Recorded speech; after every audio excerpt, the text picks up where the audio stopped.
En tant que gestionnaire de réseau de distribution, nous avons pour ambition de faciliter l'accès vers une énergie plus verte et plus durable, en permettant à des acteurs d'un même quartier d'entrer en contact et de se mobiliser pour le climat. Nous veillons à la sécurité des installations électriques et nous transmettons également tous les mois les données de consommation nécessaires pour la facturation. Données de consommation qui, soit dit en passant, sont issues des compteurs intelligents. Notre volonté est de mettre notre expertise à disposition à l'échelle des quartiers pour qu'ils puissent s'organiser en communauté d'énergie et se tourner vers du 100% renouvelable d'ici 2050.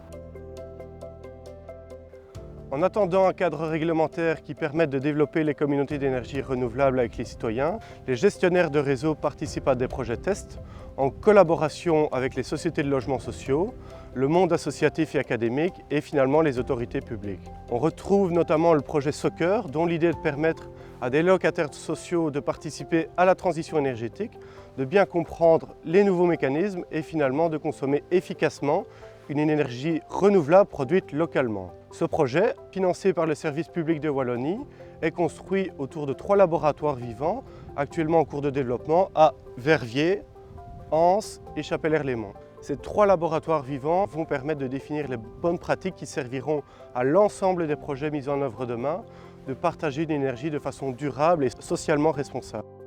La transition énergétique ne sera possible que dans la mesure où l'ensemble des consommateurs y participent. La stratégie des communautés d'énergie est double. Elle est à la fois de permettre la création de technologies adaptées pour la production d'une énergie renouvelable et de faire en sorte qu'une inclusion sociale maximale puisse être possible et surtout au bénéfice des plus démunis. Moi c'est Maximilien et avec mon collègue Émeric on a décidé de créer Snappies il y a de cela 1 an. C'est une entreprise qui a pour but de louer des langes réutilisables aux crèches et également de les laver. Greenbees, c'est le premier incubateur en économie durable. Il est situé à Bruxelles, plus précisément à Laken. Son but c'est d'offrir à des startups la possibilité de développer leurs projets en économie durable ou liés à l'environnement dans des bureaux et des entrepôts. Greenbees, c'est aussi une communauté d'énergie qui regroupe une vingtaine de PME et 40 bureaux qui sont alimentés par 1 millier de panneaux photovoltaïques et ce qui permet du coup la réduction de près de 2 tonnes de CO2 par an.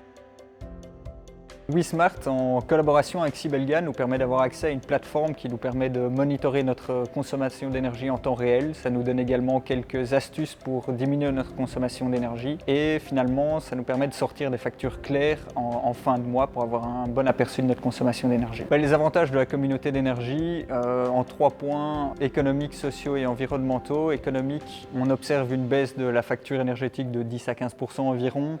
En sociaux, c'est vrai que c'est une communauté qui met en relation différentes entreprises et différentes personnes autour d'un même projet.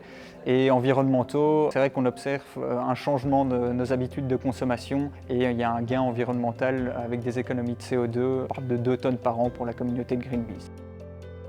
Grâce à des projets innovants et créatifs tels que celui de Greenbees ou de Logivesdre, il est désormais possible de retirer le meilleur parti des énergies renouvelables à des prix plus avantageux et ainsi faire progresser la transition énergétique.